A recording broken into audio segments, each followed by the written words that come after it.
50,000 के लगभग लोग दिल्ली में जाकर के राहुल गांधी जी और खड़गे साहब के साथ में हुंकार भरेंगे कि हम ये वोट चोरी नहीं होने देंगे और वोट चोरी के आधार के ऊपर ये सरकारें बना रहे हैं। मैं समझता हूँ कि ये देश के लिए, देश के लोकतंत्र के लिए, देश के संविधान के लिए खतरे की बात। सरकार बनी थी तभी से उल्टे फैसले हो रहे हैं और पर्चियां निकली, पर्चियों से कभी कोई मुख्यमंत्री नहीं बनता है। जनता की जन भावनाओं के मुताबिक जो है वो मुखिया बनना चाहिए, लेकिन यहाँ तो पर्चियों से बने और अब ऐसे ही फैसले कर रहे हैं कि ठीक है पट्टे सोसाइटी के देते रहो, रजिस्ट्री नहीं हो के बाद में नियम चेंज हो जाएगा, करा देंगे, ऐसे करके घुमा पिया इनको लूटने का लोगों को काम करेंगे। अभी भी ये इस तरीके के ऐप लेके आ रहे हैं, रोजाना तरह तरह की बातें लेकर के आ रहे हैं, त्राहिमाम कर रहे हैं, लेकिन पीछा नहीं छूट रहा। 2 ही साल हुए।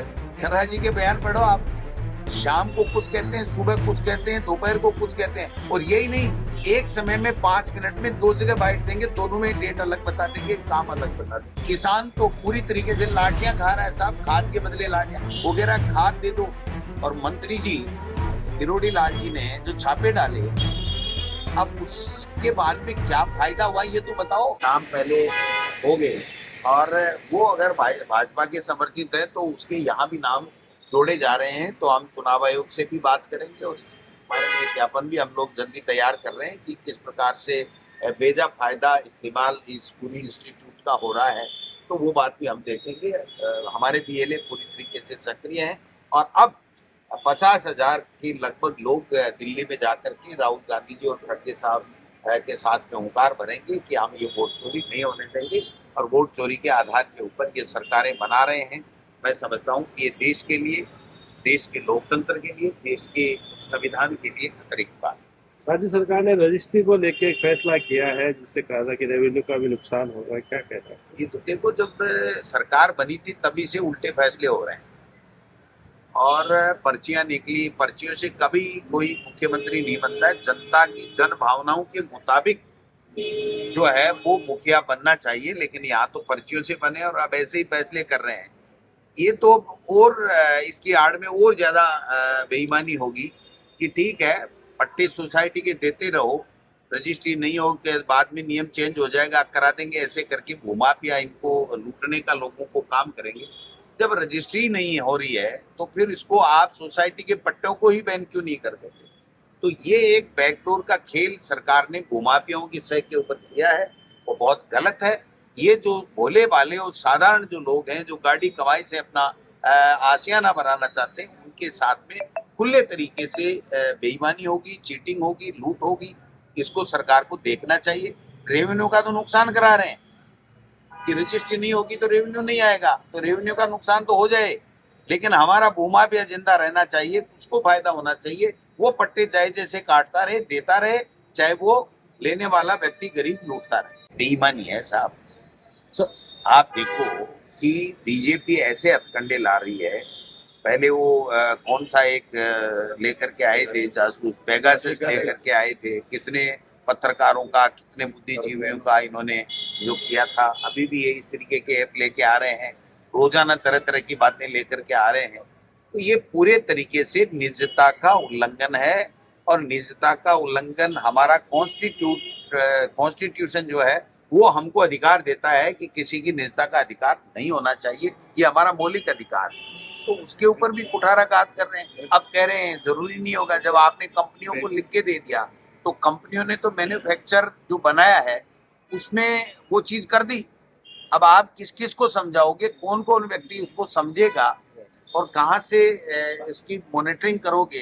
तो मैं समझता हूँ कि ये जो जासूसी की प्रथा है ये मोदी जी की पुरानी स्टाइल है, ये आज नई की नहीं है और उसी के तरीके से ये लोग बात चल रहे हैं। ये देश के लिए, देश के नागरिकों के लिए बहुत ही खतरनाक ज्यादा खेती हो रही है। अमेरिका जनता को तो यूरिया से ही नहीं, सरकार से ही बहुत बड़ी समस्या आ रही है। ये सरकार इस तरीके की बनी है कि इससे लोग त्राहिमाम कर रहे हैं, लेकिन पीछा नहीं छूट रहा। 2 ही साल हुए, 3 और भोगना पड़ेगा इनको। ये तो रोजाना, ये इनको यूरिया से क्या लेना देना है कि यूरिया मिले कि नहीं मिले? इनको तो हाजिरी दिल्ली देनी है, एक पट्टा पहनाना है, एक फोटो भेंट करनी है। और आज तक मुख्यमंत्री सैकड़ों बार गए होंगे, प्रधानमंत्री जी से मिले होंगे, किसी मंत्रियों से मिले होंगे, 1 रुपए का अगर उन्होंने आकर के मीडिया के माध्यम से प्रदेश के लोगों को बताने का अगर काम किया हो कि हम ये चीज लेकर के आए। कल परसों राहुल गांधी जी ने लोकसभा में क्वेश्चन लगाया था, उसका उत्तर आया है कि ईआरसीपी में आप कितना धन दे रहे हो, क्या इसको राष्ट्रीय परियोजना बना रहे हो। स्पष्ट रूप से मनाई आ गई कि ईआरसीपी में 1 रुपया हमने नहीं दिया है और हम राष्ट्रीय परियोजना इसको नहीं बना रहे। इससे बड़ा धोखा, इससे बड़ा झूठ, इससे बड़ा प्रेम प्रदेश की जनता के साथ में उस 21-22 जिलों के साथ में कोई हो नहीं सकता है। यमुना जल की बड़ी बड़ी बातें कर रहे हैं, शेखावाटी में ये मिलेगा। आज 2 साल हो गए साहब, 4 महीने के अंदर डीपीआर बना रहे थे, आज भी डीपीआर नहीं बनी है। तो जब डीपीआर नहीं बनी, बजट तुम्हारे पास में नहीं है और भागीरथ बन बन के मोटे मोटे फोटों के साथ में खिंचा रहे हो और अपनी पूरी पीठ खुद ही थपथपा रहे हो, जनता को तो कोई लाभ मिला नहीं और न लाभ मिलने वाला है। मैं लिख के दे सकता हूं कि शेखावाटी में यमुना का पानी नहीं आएगा, इनके कार्यकाल में ईआरसीपी राष्ट्रीय परियोजना नहीं बनेगी, नहीं बनेगी, नहीं बनेगी। ये झूठ के ऊपर इनकी बुनियाद है जो जनता अब समझ चुकी है और आने वाला कोई भी चुनाव होगा। अंता में सबक सिखाया। मुख्यमंत्री जी ने कहा था कि 2 साल की मेरी गवर्नेंस के ऊपर ये रिजल्ट को माना जाएगा, आधार माना जाएगा। तो वहां तो हो गया काम पंटा डार इनका। तो दिन में ही 3 बार बदलते हैं। खर्रा जी के बयान पढ़ो आप, शाम को कुछ कहते हैं, सुबह कुछ कहते हैं, दोपहर को कुछ कहते हैं। और यही नहीं, एक समय में 5 मिनट में 2 जगह बाइट देंगे, दोनों में डेट अलग बता देंगे, काम अलग बता देंगे। तो ये तो महारत हासिल है झूठ बोलने में, इसलिए झूठ का प्रोपोगंडा चल रहा है इनका। कितने दिन चलता है देखते हैं। तो बीजेपी कार्यालय में जन सुनवाई है, वो कह रहे हैं जनता की नहीं है, सिर्फ कार्यकर्ताओं की है। देखो, मैं तो हाथ जोड़ के मुख्यमंत्री जी कह रहा हूँ, निवेदन करना चाहता हूँ मीडिया के माध्यम से कि पहले तो इन मंत्रियों की सुनवाई तो करो, इनकी विचारों की कोई नहीं सुन रहा है। वो सुदांश पंत साहब ठोक गए ऐसे, अरे वो रो रहे हैं कि ऐसे हमारी नहीं मानता, ऐसे कह रहा है मंत्री मेरे पास फाइल नहीं भेजता। तो कम से कम पहले इन मंत्रियों की सुनवाई होनी चाहिए और उसके बाद में कार्यकर्ता की करे। इनके मंत्री जब प्रभारी मंत्री बन करके जिलों में जाते हैं तो एक कार्यकर्ता नहीं आता, ये टेलीफोन करके गिड़गिड़ा करके केवल एक पदाधिकारी को बुलाते हैं कि मेरी इज्जत रह जाए। इसका मतलब इनकी अंदर किसी कार्यकर्ता को, किसी जनता को विश्वास ही नहीं है कि ये किसी की समस्या का समाधान, क्योंकि प्रक्षेपण ये बन गया और सही बन गया कि मंत्रियों की नहीं सुनवाई हो रही और मुख्यमंत्री की भी नहीं सुनवाई हो रही है। तो फिर जनता की ये लोग बात क्या सुनवाई करके क्या समस्याओं का समाधान कर देंगे? धक्के दे रहे हैं वहां। वो गेट पास लाए हो क्या? वो गेट पास लाए हो, 2-3 बैठते हैं सीएमओ में, उनके साइनों से पर्ची चलती है कि वो आकर के साइन देंगे तब लेंगे। और उन्होंने तो स्पष्ट कह दिया कि हम जन सुनवाई नहीं कर रहे हैं, हम तो कार्यकर्ताओं की सुनवाई कर रहे हैं। तो कार्यकर्ताओं की सुनवाई कर रहे हो तो जनता कहाँ जाएगी? वो कह रहे 24 घंटे द्वारा दरवाजे खुले मिलते हैं।